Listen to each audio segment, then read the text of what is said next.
যিটো দেশৰ বা আমাৰ ৰাজ্যৰ যিটো পৰিৱেশ জৈৱ যিটো বৈচিত্ৰ্য বুলি আমি কওঁ, এই জৈৱ বৈচিত্ৰ্যই ধ্বংস হ'ব বা সাংঘাতিক ধৰণে প্ৰভাৱিত হ'ব।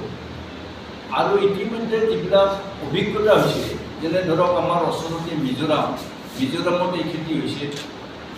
এই খেতিৰ ফলত মিজোৰামত তেওঁলোকৰ যিটো মানে টাইগাৰ প্ৰজেক্ট, এই প্ৰজেক্টে এফেক্টেড হৈছে। তাৰ যে মাটি সাংঘাতিক ধৰনেৰ মানে শুকান হয়ে গৈছে, একেধৰণে গোৱা যে ধৰণৰ হৈছে বা অন্য দেশৰ ক্ষেত্ৰতো ইণ্ডোনেছিয়াই হওক মালয়েছিয়াই হওক এইবিলাকৰ সাংঘাতিক ধৰণে উৎপাদন হয়, কিন্তু এই দেশবিলাকৰ ক্ষেত্ৰতো এই ধৰণৰ এটা প্ৰভাৱ ইতিমধ্যে পৰিছে।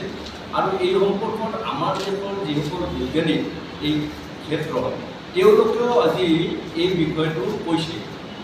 এনেকৈ আমাৰ ৰাজ্যৰ যিটো যাদৱ পায়েং তেখেতে বন হেৰি কৰাৰ ক্ষেত্ৰত এটা সাংঘাতিক ধৰণৰ তেখেতৰ ভূমিকা আছে। বাস্তৱ জীৱনৰ পৰা তেওঁ সেই কামবিলাক কৰিছে। আৰু তেখেতেও কিন্তু কৈছে যে আজি যদি এই ক্ষতিগ্ৰস্ত হ'ব, কাৰণ প্ৰতিজোপাত গছৰ কাৰণে কৈছে যিবিলাকে ৰিচাৰ্চ কৰিছে যে নাইবুলেও 300 লিটাৰ তেল বা 300 লিটাৰ পানী ডেইলি ব্যৱহাৰ মানে গছজোপাই টানি ল'ব। আৰু ইয়াৰ ফলস্বৰূপে বনাঞ্চল সাংঘাতিক ধৰণে ক্ষতিগ্ৰস্ত হ'ব, জীৱ জন্তুৰ ওপৰত তাৰ প্ৰভাৱ পৰিব।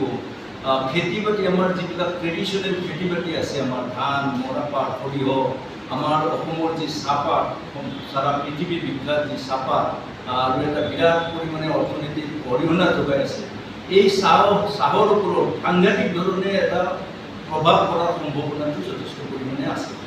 আৰু এইবিলাকৰ ফলস্বৰূপে আমি ভাবোঁ যে যিহেতু বিভিন্ন বিশেষজ্ঞসকলে এই কথাবিলাক কৈছে আৰু বাস্তৱ জীৱনত এই ঘটনাবিলাক ঘটিছে ইতিমধ্যে বিভিন্ন দেশত, এনেকৈ আমাৰ গোৱালপাৰাত।